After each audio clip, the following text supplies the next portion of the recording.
Bienvenidos a la sesión. Espero que todo el mundo haya tenido un almuerzo agradable. Tenemos dos pláticas excelentes esta tarde. El primer presentador es el doctor Matías Tubaren de la universidad. Es consultor además en gastroentería pediátrica. Es un líder de grupo en Cambridge Medical Research y es presidente del grupo de la Asociación Europea de Gastroenterología, Hepatología y Nutrición, ESFAGAN. Estudió epigenética y en su plática de esta tarde va a hablar de epigenetics en el intestino alto y la salud en pediatría. Muy buenas tardes a todo el mundo. Quisiera agradecer a los organizadores por haberme invitado a hablar aquí en esta reunión fantástica, y también al doctor Alan Walker, al que he conocido por muchos años y me ha ayudado en mi investigación y le tengo una gran estima. Entonces, hemos oído una serie de excelentes presentaciones esta mañana sobre la microbiota, lo dinámica que es y cómo cambia potencialmente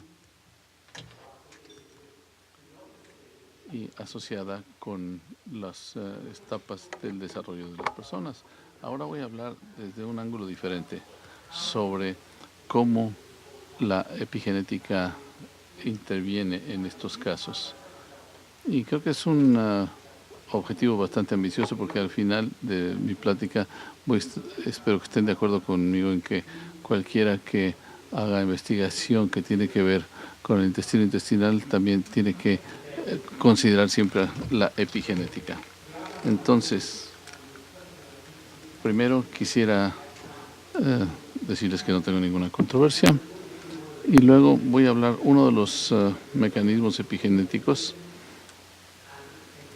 y su potencial uso, y luego los trabajos midiendo la metilación del ADN en el epitelio intestinal, y por último un poco sobre los organoides epiteliales intestinales humanos. Entonces, epigenética. Supongo que no todo el mundo está familiarizado con el concepto y de dónde viene. De hecho, el concepto viene desde los años 1900. Conrad Hall Waddington, que fue el que desarrolló el concepto de epigenética, entendió como la forma en que los genes interactúan con el ambiente para formar la genética, y hizo este diagrama que se ha utilizado en diferentes formas. Aquí se ve el nivel de la genética y aquí este desarrollo. Una célula sola puede desarrollar diferentes tejidos.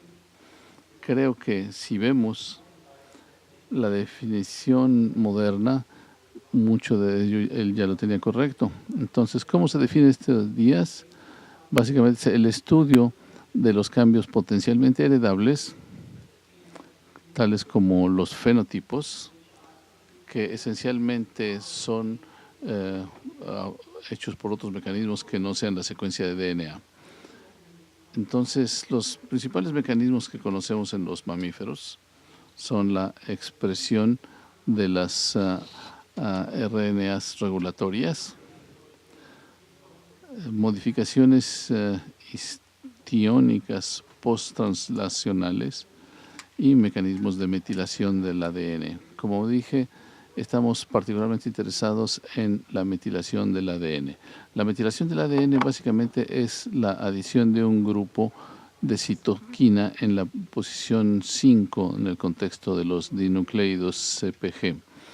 La mayor parte de los CpGs en los mamíferos están metilados y tiene que ver con la estabilidad de los CpGs. Una de las excepciones es un área en los seres humanos que se llama la isla de CpG, y este es un área donde los genes no están presentes, Y frecuentemente estos lugares, las islas CPG, están metiladas. Y esta sería una de las primeras observaciones que nos llevaron a pensar cómo puede esto afectar la transcripción de genes. Y creo que lo que hemos aprendido es cómo la metilación del ADN puede modificar la transcripción de genes, y a muchos nos ha dejado más preguntas que respuestas, pero el principio básico es cómo funciona. Por ejemplo, si ves una isla CPG en la porción superior o de promoción, esta normalmente no está metilada y está asociada con la transcripción rápida de los genes. Y del mismo modo, si esa isla CPG está altamente metilada, puede provocar el silenciamiento de la transcripción de los genes. Y este es un principio con muchas excepciones, como se puede pensar, y es un nuevo concepto pero para el propósito de mi plática, creo que este es el principio que vamos a utilizar. Entonces, la metilación del ADN sucede en muchos procesos biológicos fundamentales, entre ellos la diferenciación celular, organogénesis, expresiones de genes específicas para cada una célula, la inactivación de los cromosomas X. Si vemos las diferencias entre los cromosomas activos y no activos, lo van a ver. Y también las impresiones genómicas. Ahora, con respecto a las enfermedades, la metilación tiene que ver con la parte maligna de las enfermedades. En oncología muchas veces sabíamos que había un gene presente que provocaba el crecimiento que era posible. Desde hace 20 años no veíamos el perfil de metilación, pero sabíamos que había un gen que complicaba la patogénesis. Ahora no se puede ver tan fácilmente en muchas enfermedades complejas, tal vez les pueda interesar eso.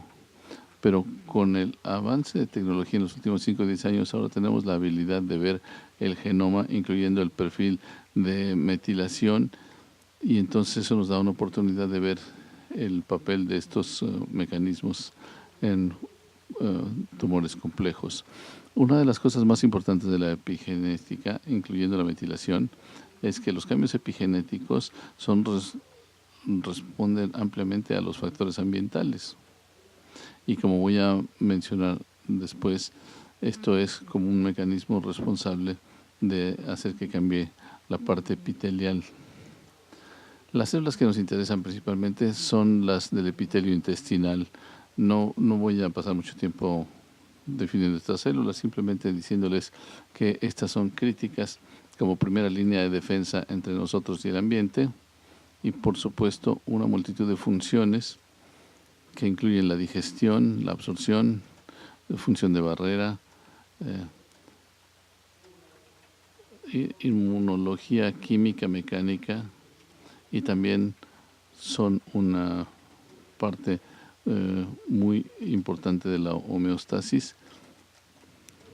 Importantemente, si no funcionan bien las células epiteliales, se pueden asociar con muchas condiciones de enfermedad.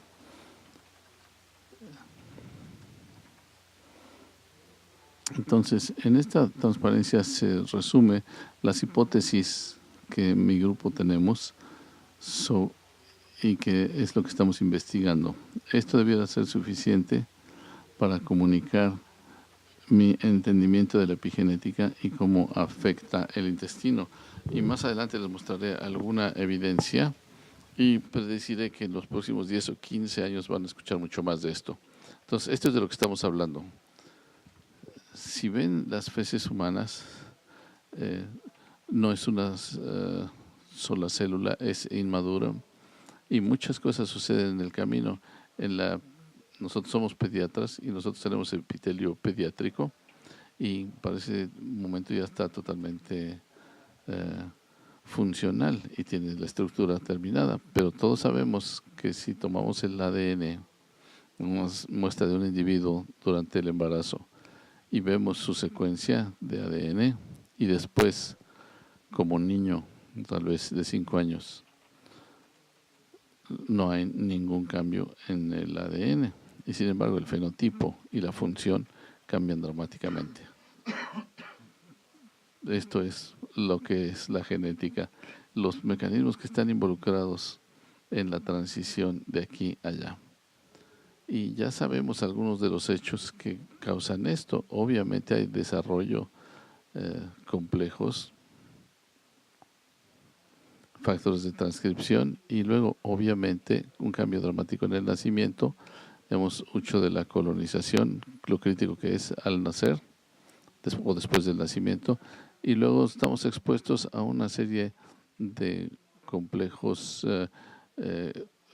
fundamentalmente ambientales que tienen que ver con el desarrollo de las células y por supuesto infecciones, toxinas, alcohol, fumar, etcétera. Cuando esto funciona bien, todo va tranquilo. Pero es plausible, y lo hemos escuchado esta mañana, que hay algunas cosas que pueden ir mal. Si nació por una cesárea, se puede volver susceptible a ciertas enfermedades. Entonces, las enfermedades inflamatorias de los intestinos al nacer o en los neonatos están perfectamente factibles. Y la epigenética ayuda a entender que incluso se puede aumentar las posibilidades de enfermedad. Entonces, esta es la hipótesis. ¿Cuál es la evidencia? Para los que les interese y quieran buscar, hay una revisión muy interesante del epitelio intestinal. Cubre mucho más de lo que yo voy a cubrir en este trabajo. Sin embargo, aquí les enseño un par de estudios interesantes. Entonces, estamos hablando, y es específicamente importante para esta reunión, es la interacción entre la microbiota y el epitelio de los intestinos. Y la pregunta clave es cómo funcionan la parte epigenética. Entonces, hay un trabajo muy interesante de Hakayashi que muestra probar unos principios, cómo los mecanismos epigenéticos sirven de intermediarios y cambian la expresión de reconocimiento con respecto a la colonización bacterial. Y sin meter en muchos detalles, esencialmente, si ustedes ven la metilación de ADN en ratones, la colonización bacterial se requiere para poder hacer metilación y por lo tanto regulación del receptor. Esencialmente, esto nos muestra que se requiere para el perfil epigenético y programación durante la vida. Aquí hay otro trabajo que salió el año pasado que resume lo mismo, como la microbiota es importante para la metilación del ADN, sobre todo en las células del epitelio, pero alrededor de todo el fenotipo. Y aquí les muestro, se ve muy complejo, pues son los perfiles de metilación, pero básicamente lo que se puede ver es que hay diferencias grandes en los ratones entre los colonizados y los que están criados en un ambiente estéril. Entonces ahora voy a hablar algo del trabajo que estamos haciendo. La parte principal voy a hablar de la metilación de ADN en los humanos en el epitelio intestinal y cómo se mide. Mucho del trabajo está hecho en ratones, pero hay una gran diferencia entre los ratones y los seres humanos, obviamente. Entonces, otra vez regresando a mi transparencia, potencialmente lo que queremos ver es la metilación del ADN en el epitelio intestinal y comparado con el pediátrico. Y esto es el proceso en esta metilación en salud. Tuvimos acceso a muestras de feto humano de 10 semanas. Purificamos el epitelio intestinal y lo dividimos y lo comparamos con otras muestras pediátricas. Hicimos lo mismo, lo purificamos. En la mañana me encantó oír que es un buen lugar para tomar muestras. Y después de la purificación de estos, simultáneamente tomamos muestras de ADN y luego hicimos metilación y perfil. Y muy brevemente, esto es lo que utilizamos para generar el perfil de metilación. Y ve como 500,000 de CPGs. Entonces es una herramienta muy útil, y normalmente lo que se tiene es un valor de beta que representa el valor de metilación en cada CPG individual y que va de 0 no metilado a 1 totalmente metilado. Y como se ven los datos, qué bueno que ya oyeron todo de PSA Plus esta mañana. Aquí se ve del lado izquierdo la metilación de las muestras, las que potencialmente tenían 500,000 de células de metilación.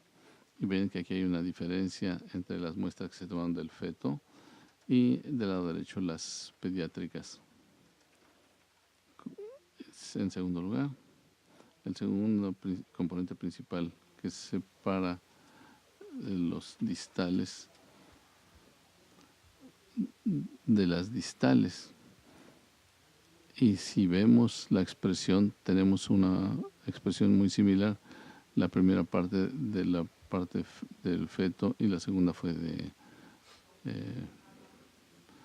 pediátrico. Y con estos resultados fuimos a ver cuáles son los genes que se afectan, cuáles son los genes que tienen cambios dinámicos por metilación y cuáles están potencialmente asociados con cambios en la expresión de genes.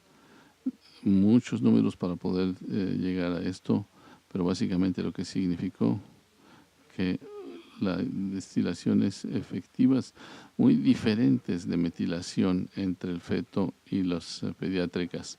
Y terminamos con una respuesta donde vimos metilación, cambios dramáticos en la metilación asociados con la expresión genética. Aquí hay unas muestras de regiones metiladas. Aquí hay unos muy buenos ejemplos. 3 sectores del epitelio. La línea azul es el epitelio fetal y la línea baja es la pediátrica, y lo que nos muestra es que este está hipermetilado y en el tiempo se vuelve metilado y activa su expresión, y lo mismo sucede aquí para los receptores poliméricos aminoglobulares, y en la tercera muestra igual. Entonces pasamos a confirmar estos ejemplos de los ratones con diferentes métodos de metilación, y básicamente vimos que hay una diferencia sustancial entre los fetales y los pediátricos. También vimos al nivel de proteína, y otra vez, como se puede ver aquí, como se esperaba, muchos de estos no se expresan en valores muy bajos, y otros en la pediatría son totalmente altos. Entonces, se puede decir que tal vez hay solo una asociación. Entonces tratamos de proveer cómo se cambia el perfil de metilación, y eso no es necesariamente fácil de hacer. Sin embargo, lo que tratamos de hacer es que clonamos algunos de los mecanismos de clonación y los tratamos con enzimas artificialmente metiladas, y como pueden ver aquí, los dimetilamos y la expresión de metilación bajó, proveyendo más prueba de que se regula la expresión de los genes con la metilación. Entonces, hicimos algún análisis de red diciéndonos qué son estos genes, estos 230 y tantos genes, qué funciones tienen, y encontramos que algunos tenían que ver con el desarrollo de las células, de los tejidos, pero también peleando contra las enfermedades gastrointestinales. Y esto es lo que puede ser más interesante, y como mencioné, una de las claves tiene mucho que ver con los enfermedad inflamatoria del intestino, ya sea del intestino grueso o de todos los intestinos, y se están volviendo más comunes en el mundo occidental, y 30% de los niños ya tienen este tipo de enfermedad. Entonces hay muchos hechos plausibles que soportan la hipótesis de la epigenética está involucrada en la IBD, y esta y otras enfermedades inflamatorias. Sabemos que los incidentes se han aumentado dramáticamente en las últimas décadas, y el gen humano no ha cambiado tanto. Entonces su impacto, simplemente nos dicen que no tenemos algo que demuestre. Y con respecto a un genoma estable, nuestro tipo de vida sí ha cambiado dramáticamente. Esta mañana se dijo cómo se habló de las cesáreas, de la leche de fórmula, etcétera, que han pasado en los últimos 50 años. Y luego la hipótesis que dijimos esta mañana, como no tenemos tantas infecciones, tenemos un cambio en la composición de la microbiota del intestinal. Y en los países en desarrollo, por muchos años, no se tenían este tipo de problemas en lo absoluto. En los últimos 20 o 30 años se tiene un aumento dramático, y en países como India y China que están adoptando el sistema de vida occidental. Entonces hay mucha evidencia para posible que hacen posible ver que el ambiente está cambiando el desarrollo epitelial.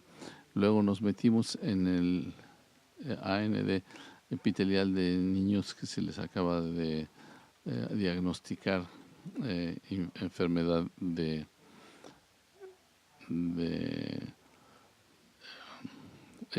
gástrica, de inflamación gástrica. Y aquí se ve con un grupo de pacientes, y claramente indica que hay un perfil de metilación del ADN totalmente diferente, y se vuelve más evidente todavía en este análisis. Tenemos un grupo, algunos que tienen enfermedad inflamatoria y otros no, y vimos si esto era principalmente causado por la presencia o ausencia de inflamación, que no fue el caso. Algunos que se tenían en el cohorte de control, y esto nos confirmó que en un grupo más grande de pacientes. Entonces, tal vez hayan oído de la enfermedad original de desarrollo. Esto sucede a veces, que desarrolla la enfermedad, y yo tengo una hipótesis que cambia el epigenoma, es lo que produce esta enfermedad, y lo que estamos tratando de buscar es si los cambios en el perfil de metilación del ADN y la transición hacia la época pediátrica puede producir los mismos cambios de aquí hacia la enfermedad de inflamación. Y los cambios que ocurren durante el desarrollo sano se traslapan contra los de las personas que desarrollan la enfermedad inflamatoria. Y esto muestra que hay cambios en los pacientes con enfermedad también. Entonces, para resumir esta parte, nuestro análisis en las muestras de epitelio muestra que la metilación juega un papel muy importante en la metilación de ADN al regular la función de las células durante el desarrollo, y que estos cambios de metilación en el ADN cambian con la enfermedad inflamatoria y que pueden ser responsables de la enfermedad. Y también, entonces, ahora nos preguntamos por qué son algunas funciones nada más y cuáles son las consecuencias funcionales. Y estas son algunas de las cosas que estamos buscando, y creo que lo que estamos viendo genéticamente es que se puede usar para marcar el desarrollo. Y una de las cosas que vemos es que los niños que tienen el proceso de metilación activado pueden tener un fenotipo más severo. En los últimos 5 minutos voy a hablar un poco sobre los organoides epiteliales del intestino humano. ¿Qué son estos? Esencialmente mini intestinos tridimensionales, y en principio son dos estrategias diferentes cómo se pueden generar estos organoides intestinales. Se pueden tomar muestras como una biopsia, aislar el epitelio y van a ver que crea una estructura nueva, o se puede utilizar fluorescencia y derivarlos, diferenciarlos en la endodermis. Estamos haciendo los dos. Afortunadamente tenemos 2 líderes del campo como colaboradores, y este es esencialmente lo que estamos haciendo. Tomamos muestras de personas que han sido interrogadas previamente, y de estos cohortes los aislamos, lo ponemos en hielo y lo hacemos en un cóctel de diferentes factores de crecimiento, y desarrollan estos organoides tridimensionales. ¿Cuáles son las ventajas de esto? Algunos de ustedes que han trabajado con esto sabrán que antes solo teníamos acceso a líneas celulares. Estas celulares son estructuras tridimensionales y son toda clase de células, y se pueden expander, se pueden congelar y utilizarse, se pueden guardar por mucho tiempo, y podemos generar estos organoides de pacientes, y la disponibilidad es más que editar genomas. Podemos modificar estas muestras humanas, y esto es como se ven. Estos son organoides de 3 diferentes, el día 1 y en el día 7, y aquí se ve cómo ha crecido un organoide, y se los puede pintar para verse mejor, y también vamos a hacer que crezcan. Y lo último que les muestro es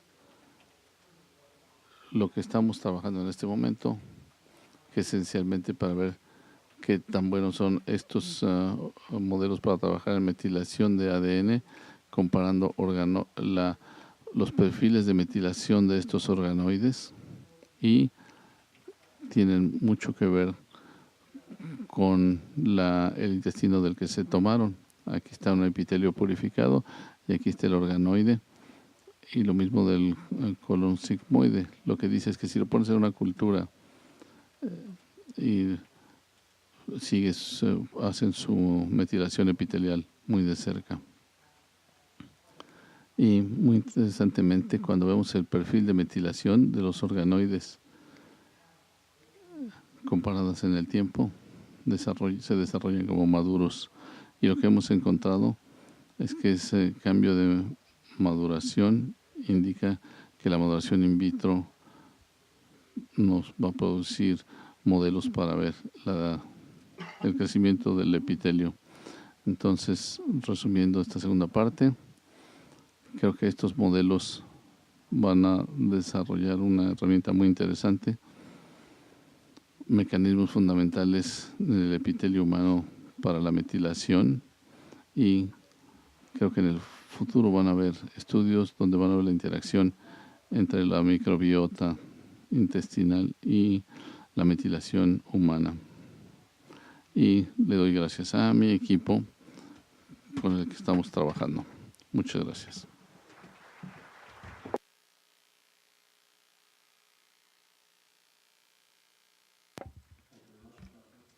Gracias, doctor. Y abrimos la sala a la sesión de preguntas y respuestas. En su presentación habla de 2 enfermedades, IPT y la otra es NEC. Mi pregunta entonces es, ¿hay algo que tenga que ver con mecanismos similares, cambios epigenéticos tal vez en ambos casos? No, la respuesta es no. Estamos muy interesados en eso, ciertamente, pero creo que uno de los factores restrictivos en este momento, entre muchos otros, es obtener muestras de tejido de niños con NEC. Pero aún si los obtuvieras de niños que ya han desarrollado NEC, es muy difícil ver los perfiles epigenéticos. Lo que puedo decirle es que una de las cosas que hemos descubierto, uno de los genes que hemos descubierto que hace metilación dinámica del ADN es TL4. TL4 es un gen muy interesante en relación con la enterocolitis necrotizante y su desarrollo. Vemos cambios en el perfil de metilación de TL4 en epitelio fetal. Así que en este momento creo que todo es principalmente un concepto. Necesitamos generar evidencia. Y me imagino que al igual que con muchas cosas, la enterocolitis necrotizante es una enfermedad que es muy difícil de evaluar. NEC tiene que ver con el microbioma, lo vamos a escuchar probablemente más tarde. Y podría uno especular. Sí, mi hipótesis es que la microbiota, o digámoslo de otra manera, que los mecanismos epigenéticos son los mecanismos mediadores. Si tienes una microbiota cambiante, pero la pregunta es si cambia el epigenoma y la función celular como consecuencia de una alteración de la microbiota o viceversa. Sin embargo, creo que si la microbiota es importante, entonces los mecanismos epigenéticos estarán implicados, porque de algunas maneras van a dirigir la programación epigenética en cualquier tipo de célula, y el epitelio intestinal es esencial porque hay tanta proximidad, ¿no?, con la microbiota.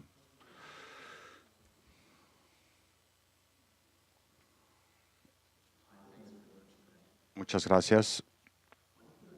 Algo que no logro entender es si los factores epigenéticos se relacionan con el ambiente y el ambiente tiene que ver con la microbiota.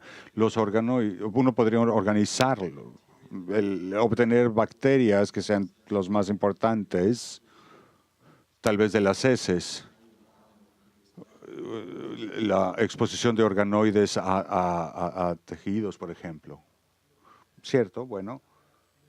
Otra limitante, como con todos los modelos, ¿no? Pero yo diría que al menos si apenas empezásemos a meter productos bacteriales en organoides humanos y vemos cómo responden y vemos que podrían responder diferentemente en diferentes condiciones, eso ya en sí nos daría una respuesta, entendimientos respecto de lo que ocurre en términos de reproducción epigenética. Sin embargo, sí estoy de acuerdo, es un desafío de poner la caja dentro del platillo, ¿no? Y bueno, la luz del organelo también representa básicamente la del intestino. Tendrías que meter la bacteria en esa luz. Entonces, algo que ya la gente lo está haciendo, ¿no? Hay publicaciones que lo están analizando, organoides como modelo de enfermedades infecciosas, la salmonela, por ejemplo, y también viendo hermosos interacciones, ¿no? Puedo decir que los datos que provienen de estos estudios en el momento, en mi opinión, son superiores, por mucho, a los estudios previamente realizados, ¿no?, en otros organelos.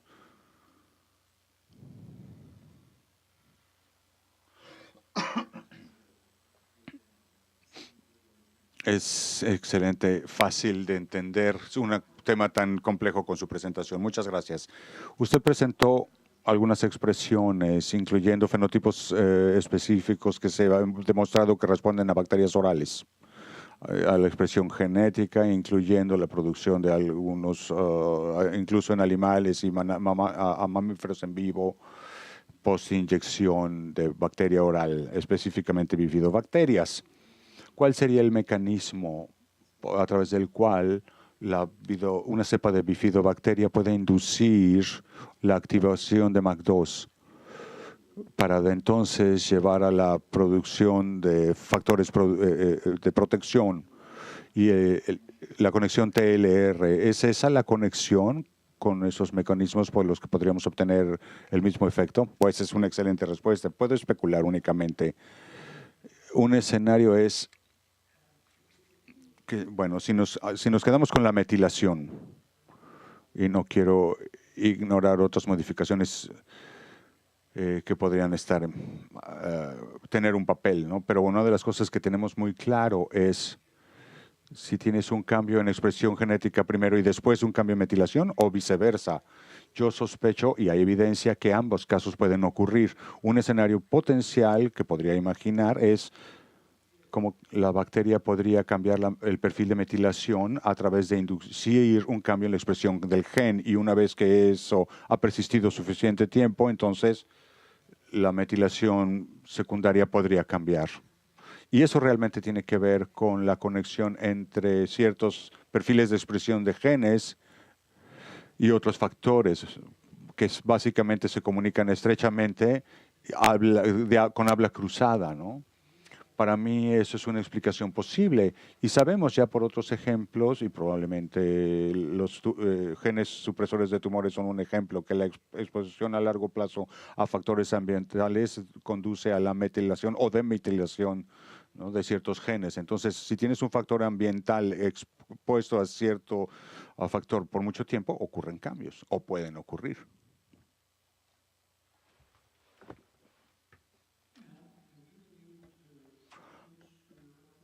Ha sido capaz de mezclar organoides epiteliales con linfoides, porque lo que está ocurriendo es que los microbios no se comunican a través del epitelio y los elementos linfoides. Así que me parece que el sistema de organoides trabajaría bien, funcionaría bien si pudieras co-cultivar ambas estructuras.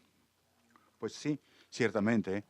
No lo he hecho yo mismo. He escuchado de gente que con la que trabajamos, que lo ha intentado en organelos roedores, co-cultivos, linfocitos y organoides. No lo he visto yo mismo y me siento escéptico porque el problema aquí es que los linfocitos requerirían condiciones diferentes, factores de crecimiento y medios diferentes a los del epitelio, pero aparentemente funciona.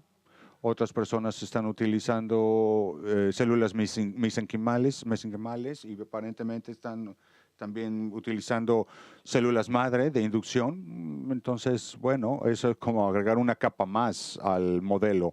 Desde mi perspectiva, y algo que no he tenido oportunidad de hablar en mucho detalle, es que uno de los problemas claves de la investigación epigenética es el hecho de que cada célula tiene su propio perfil de metilación del ADN y por lo tanto la contaminación celular no podría darnos, o más bien podría darnos una señal confusa, muy confusa. Estamos felices de que tenemos un modelo con un tipo de célula específica que analizar, porque entonces podemos al menos excluir la contaminación celular potencial como factor cuando consideramos estos perfiles de metilación. Tengo una pregunta más o menos conceptual, tal vez entendí mal o incompletamente. Corríjame si me equivoco. Si me equivoco, en su definición inicial de epigenética y la manera en que yo lo entiendo es los cambios epigenéticos son reacciones a los gatillos o disparadores ambientales, adaptación de alguna manera, ¿no?, entre genes y ambiente. En su célula epitelial fetal y el perfil de metilación pareciera que la metilación del ADN o la desmetilación es uno de los mecanismos a través de los cuales estos procesos de regulación y de desarrollo ocurren. Entonces, eso implica que podemos tener señales fisiológicas endógenas. ¿Lo entendí bien o mal? No, tal vez no lo expliqué bien. Los factores ambientales no son parte de la definición. Esencialmente cualquier cosa que cambie el fenotipo, que sea eh, heredable, y eso quiere decir meiosis también, eso será epigenético. Y de hecho la diferenciación celular sin factores ambientales es impulsada por los mecanismos epigenéticos. Así que si llevas una célula madre, consideras el perfil epigenético y después la vuelves a ver una vez que se ha desarrollado a un linfocito, encontrarás que está cambiando completamente y podrías hacer un cultivo y eso es algo que nunca habrá experimentado un factor ambiental como tal. Así que no consideramos factores endógenos en la diferenciación y el desarrollo. Seguramente los existen que impulsan la maquinaria epigenética. Es solo que los factores ambientales, creo, son un agregado de la historia, ¿no? Y por supuesto lo vuelve todo más complejo. A Johnny Fordham, ¿podría comentar sobre el microARNs y la relación con algunos de los cambios intestinales epigenéticos que menciona? Hay publicaciones que especulan al menos de que el microARN está contribuyendo a la supresión de TLR4. Sí, no estamos trabajando tanto en los microARNs. Tenemos datos. No estoy tan familiarizado con TLR4, tampoco tanto. Pero me imagino que los microRNs de alguna manera son un campo completamente diferente, pero todos los mecanismos epigenéticos están conectados de alguna manera. Así que ahí se complica todavía más, porque ¿dónde vas a empezar? Si ves solo metilación, se me preguntó antes, ¿por qué ver la metilación y no las isomodificaciones? Bueno, es que estas últimas son todavía más complejas. Hay probablemente, no sé cuántas modificaciones que pueden existir, 7, 8, que podrías considerar, y interfieren entre sí, y es muy, muy complejo. Y con la metilación del ADN, o más bien con la expresión de microARN, lo que yo encuentro actualmente en el campo y en muchos estudios que he leído relaciona a perfiles específicos de enfermedades específicas, es el problema de contaminación celular. Una vez más, estoy consciente de que hay trabajos con muestras de IBD y lo hemos visto en tejidos de biopsias, ¿no?, completas, comparando una muestra inflamada con una no inflamada, comparas tejido con diferentes composiciones celulares, completamente diferentes. Y el perfil de expresión microARN, como cualquier otro perfil epigenético, sería completamente diferente, ¿no? No sé si respondí la pregunta o no. Bueno, sí, parcialmente. Creo que tenemos tiempo para una o dos preguntas más.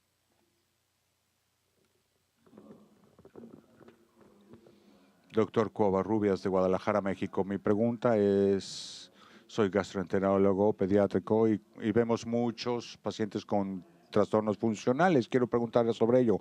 La primera pregunta fue sobre NEC y creo que la brecha de NEC y IBD, que vemos muchos pacientes con esa edad que tienen dolor de estómago, constipación, trastornos funcionales. ¿Hay algún estudio al respecto en la epigenética sobre este tipo de paciente? Porque creo que IBD es el último paso del proceso. Gracias. Bueno, estoy completamente de acuerdo y le está predicando a un ya convertido. La constipación, dolor abdominal, funcional, NEC, la respuesta es la epigenética, definitivamente. La respuesta es que, como demostré, no es tan fácil generar la evidencia. Sin broma, no estoy consciente de ningún otro estudio que considere trastornos funcionales.